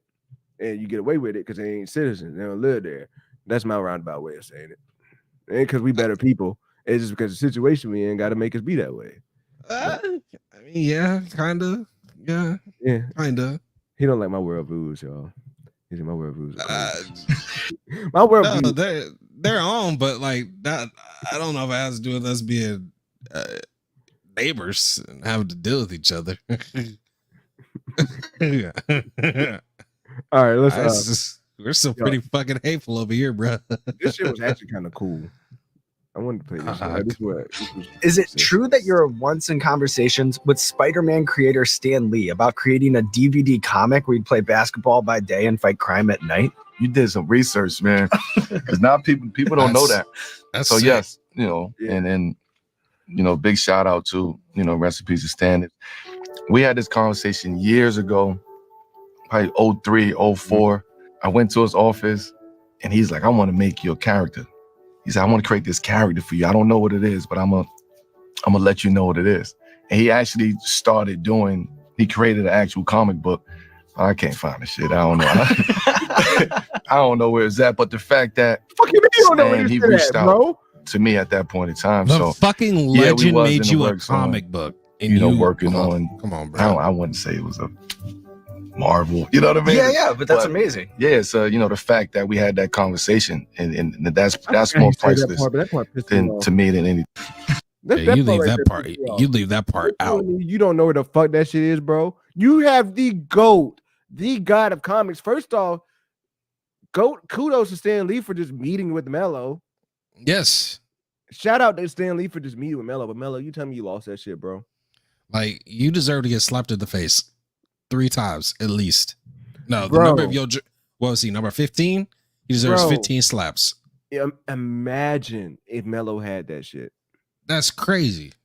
Imagine if Mello had that shit and he just wanted to put out copies. You know what I mean? Like, yo, come on, bro. Now, like, dog, now aside from that, like, dog, that shit's actually dope as fuck, bro. Can you imagine how cool that would have been to have like a hero out there like with Mello's likeness? Because I do fuck with Mello too. I do fuck with Mello too. And it was from his rookie year. Okay. He was just a rookie too, not a big. But he was a big deal. Rookie, you say he was a big deal, not compared to Stan, right? To throw it to treat it like that, like not compared to like he won't up there. Like, you still gotta have your career, I guess. Yeah. He was a huge deal because he won a national championship and all that shit. That's probably why he got to meet Stan in the first place. Yeah. Now when I think about it, because Syracuse, New York area, maybe, maybe that has something to do with it. But like that, just think about how dope that comic could have been. It could have been fire, bro. Fucking a lot of people would have loved that shit too. Yeah, a lot of people would love that shit. A lot of people would have loved basketball, one of America's greatest sports, and then just comics, bruh. Oh man, guess what? We never know what it is because Carmelo lost that. The bitch lost it, bro. Like, bro. Like, you leave that out. You don't say that. You don't say that you. Well, here's the thing. I don't think there's a way. If he didn't say it himself, it was going to be asked. Then you lie. Yeah, man. I got it. It's in my room. That's what I'd fucking say. Right. It's in my office. Stan Lee, why he insists on giving all his characters first and last names that start with the same letter? Oh, come on. Why would you do that? Bruce Banner, Reed Richards, Sue Storm, Stephen Strange, Otto Octavius, Silver Surfer, Peter Parker, and worst of all, J. Jonah Jameson Jr. I didn't even mention Dum Dum Dugan, Green Goblin, Matt Murdock, Pepper Potts, Victor Von Doom, and worst of all, Millie the Model. Fantastic Four, Daredevil, Invincible Iron Man, Happy Hogan, Kurt Connors. Just let it go! And worst of all, Fin Fang Foom. Hey, that's just some facts there. And look, I just got one other thing because we just kicking it now. I just got one other thing that I wanted to point out, and like I might actually like have to make a video. The fact that you two are roommates. Not that. I just gotta find a way to get to it because I saved it a different way. All right, boom. I'll be real here. I need to know the answer to this. Oh, I did want to show this. I mentioned last week about the black dress.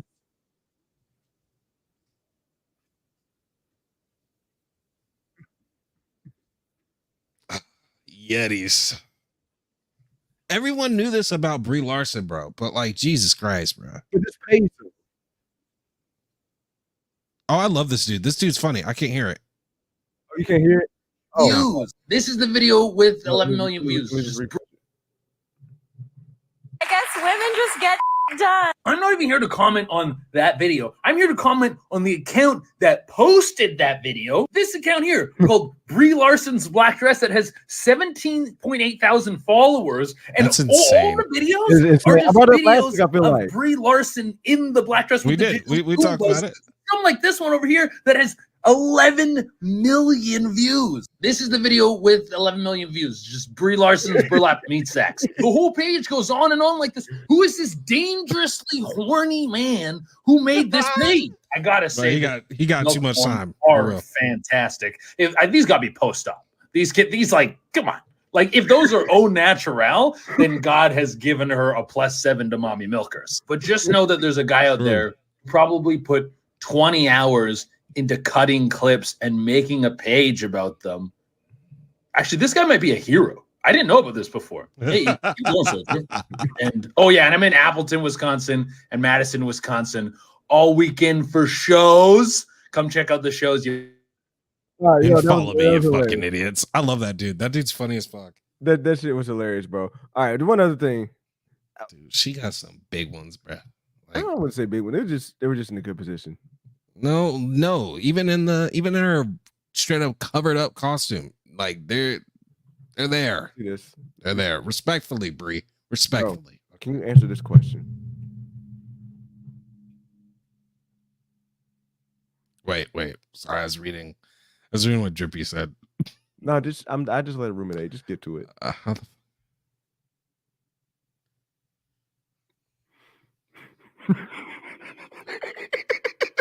Bro, come on now. Dog.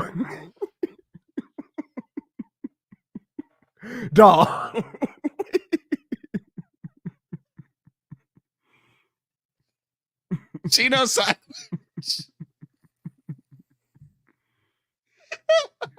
She knows sign. Huh? She knows sign language. She knows sign language. Yeah, she knows sign language. But how the fuck is Deadpool gonna see that shit? She can do it in his hand.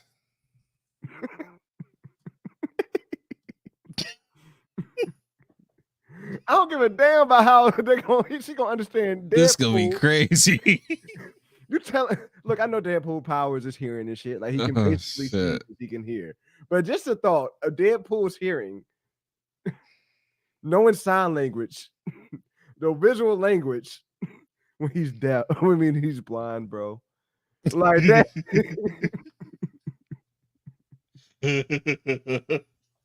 Dog, that shit just threw me for a loop, bro. I was like, I ain't never thought about that shit. And I was the internet is undefeated, bro. Like these motherfuckers gonna be in the show together, dog. And you telling me, yo, this gonna break some records, dog. Like, I don't think that's actually ever happened on a TV show before.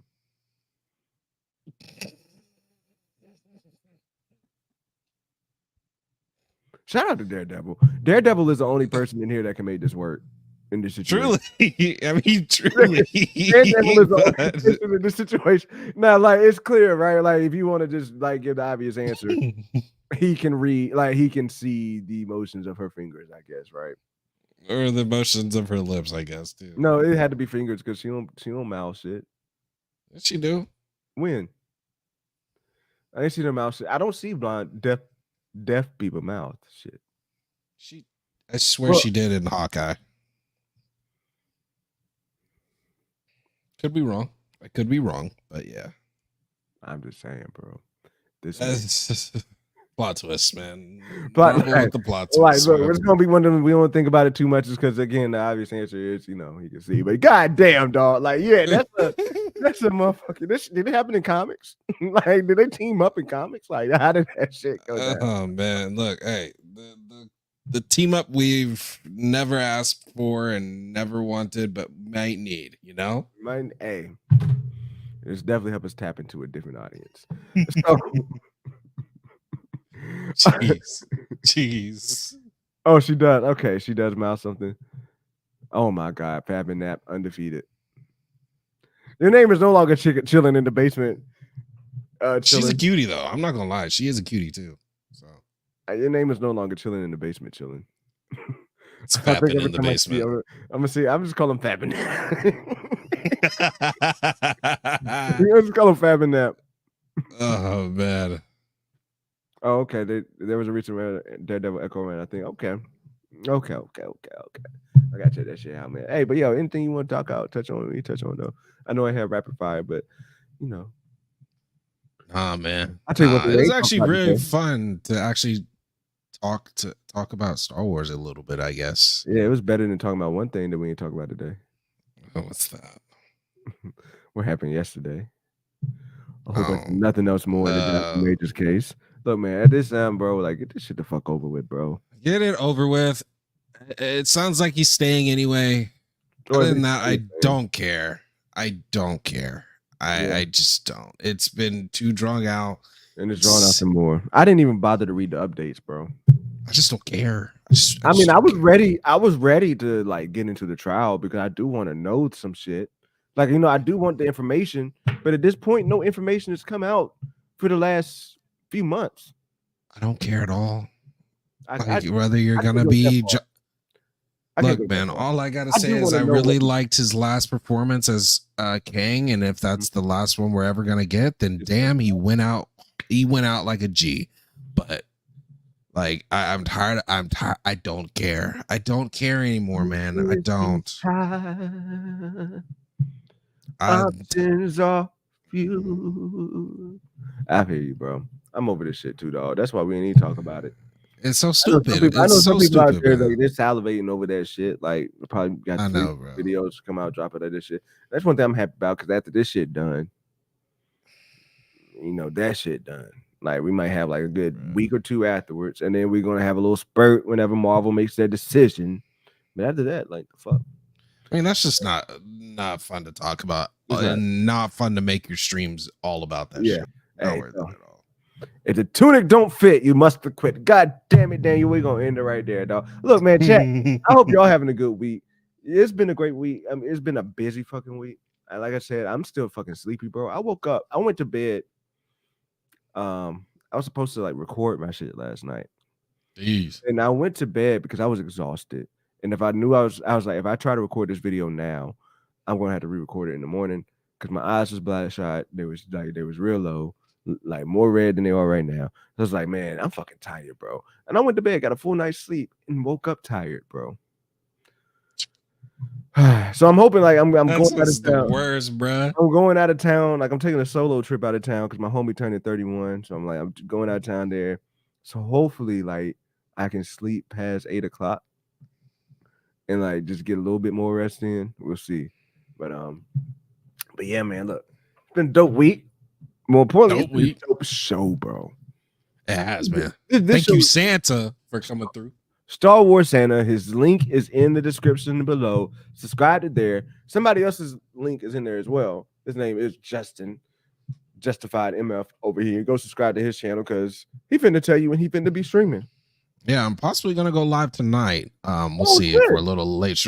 Yeah, because I'm going out of town as well tomorrow. So like I won't be able to stream tomorrow, and then I missed what was it, Monday? So no, Tuesday. I missed Tuesday. I got a question for you. You be hitting them strip clubs out in Texas?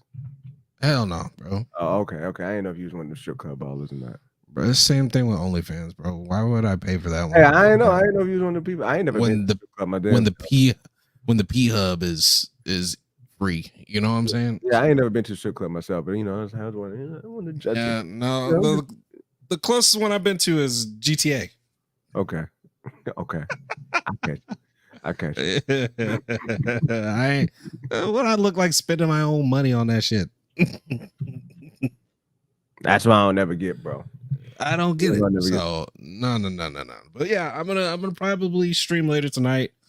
Not sure how long. Streams, you reminded me, like 2-minute little conversation here.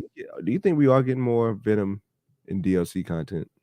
Like that whole, like people are saying they only use 10% of homies' dialogue. Voice lines. Yeah, like to me, that's bullshit because this means maybe they cut out a lot of Venom lines. It'd be weird because it feels like they wrapped it up. They wrapped it up pretty perfectly, bro. Yeah, so I don't think so, but I mean, it'd be cool, I guess. I'm up for any. I know we're getting updates at some point, but I don't think Venom updates. Now, like, would he record dialogue lines for Carnage? I don't think so. Okay. Because I feel like they would want that to be part of the next game. Oh man, I want Carnage and DLC content. Like, cause I'd be down for it, but I feel like they would want that for their next game. Because I feel like they're going big with the DLC this year. Hopefully. Because it'd be probably like 3 more years before another game comes out. Yeah, so I feel like they're going huge with the DLC, and I feel like that's the reason why they haven't dropped the new game update. To give you the ability to start a new game with all your shits. It's because of a DLC coming. So I don't know. Like I was hoping. I agree because people are saying, could we be getting more Venom? Like to me, that's the dumbest shit ever. They did Venom perfectly, and I wouldn't touch that shit with a 10-foot pole. Like they cut out what they needed to cut out. If you tell me they used 10%, it sounds like they did, bro. They cut out what they needed to cut out. Because if it was more of Venom talking, it might not have hit the same. Exactly. Them Venom talking scenes was already long. Like, yeah, he was throwing out a whole monologue, bro. If I had one gripe against Spider-Man 2, the missions were long as fuck this year. Yeah. Like, they weren't that bad. They weren't that bad. Were good, but they were fun and engaging missions. But it was a point to where it was like, damn, I'm still going. And then you realize, oh, I gotta fight the boss. It's like the boss fight shit. Yeah. That's very. I think they wrapped it up well. It'd be weird if they just go Carnage if you're going to. If you're going to, go Carnage. So. Oh, I like that. But hey, either way, we're gonna get out of here. My man said he's streaming maybe tonight. So go over there, subscribe to the channel, check him out. Me, myself, personally, I'm going to be dropping a video hopefully tomorrow morning, if not Saturday morning, about the creation of Battle World. Like I got my big ass theory on that, getting into that. It's going to be a fun video. Like I've been taking my time crafting the fuck out of that shit. So it's going to be fun. And then we're going to be back here in the Nerds Underground on Monday at 9 o'clock. You never know who is going to step foot in here. So you want to come back and be ready for that. So hit that notification bell. Let us know when you're streaming. And like we always say, man, like it's been a great night. It's been a great time. It's been a fun night, out of here. And we'll see you in the next video. God Peace. I swear, like I need to take the time to make a new one that doesn't say time for bars. Because I had an idea of like having one that just said, see you later. Well, but now you gotta go off. Bars. I guess I gotta go off and go real hard. Damn. I guess I gotta come out here and show my cards. Damn. They hit him like poker. I'm going hard. Damn. I'm going all in. I'm throwing all best. She throwing all that ass. I'm throwing all the cash. She throwing all that ass. I'm just like Jerry Rice. Cause I catch that shit in the touchdown and I might do it twice. Like damn. Leading in receptions, leading on the stats. I'm coming through, hitting all the shit right off the bat. The batting average out the fucking roof, and I'm the proof. I hit more. It's out the roof, and I'm the proof. I hit more home runs than that nigga Beirut. Damn. And you know how we lose, and you know how we get when we be off that fucking Grey Goose, and I just go and hit the Henny too. And now we mixing ooh. But I never drive it if I do, and I would swerve. But even if I fucking swerve, I handle that shit like some curves. Damn. She got that good like some nerds. Damn. I eat that good like some nerds. Damn. I went a little too far. I swear I'm not in the basement, but I might be chilling the way I'm spiking this shit. That crazy. Ah, damn, I was about to go crazy with chilling in the basement with tapping nap. But either way, I'm going to come back here and finish this fucking rap. I can't go off with some whack shit, and that shit cannot be crap. So let me find the best bar to fucking end this fucking rap. Like, damn, that might be it. Clean right there. That might be legit, but nah. Yeah, that's just it. Damn, I fucked it up. I should have ended it right there. You know, man. On a good note, though, real quick. On a good note, real quick. What's the good? 28-20. The game's over, or is it score? Nah, it's not over. But you know what? 28-20, bro. Third quarter. That's not good for you, bro. These Cowboys are gonna get lost. That's not good for you. The way they want Dak Prescott to be. Man, can you believe they saying he is MVP worthy? Look, I'm gonna tell you right now, this is not good for you. It's a primetime game. They're down. It seems like they're playing terrible. I'm about to go back up there and get into this game. It seems like they're playing pretty bad. You acting like Dak is what they want him to be. Clutch. That's what they want him to be. They acting like he's clutch. He's not clutch. But sometimes the NFL has a way of. I'm not saying the NFL's rigged, but sometimes he's not NFL clutch. has a way of playing the storylines. They want him to be. He's not clutch. Look, if there's anything, I hear you. But hear me out. The one thing that ESPN and the NFL and everybody wants is for the Cowboys fans to believe they have a legitimate shot at winning the Super Bowl. The only thing that stops them of believing that is the fact nothing. It's literally nothing. The only thing thing go literally 0-17, and they're gonna come back the next year and say, this is our year, boy. Realistic ones would tell you we ain't winning shit because of Dak Prescott. But let me tell you this: if Dak Prescott wins this game tonight, coming back in the fourth quarter, oh boy, if you think we've been hearing this shit now. Just wait till tomorrow if they come back and they win. Man, no, them dudes are still the same guys that were saying, Tony Romo is better when they're literally the same. They're the same quarterback. They are, but tell it to the media. That's all I'm saying. Tell it to the media. But look, either way, we put a little bit of our post-show banter in the. All right, just tell them to get the fuck out of here. Get the fuck out of here, guys. This is one hell of get out of here, we nerd. gotta go. I'll holler at y'all. Get the fuck out of my basement.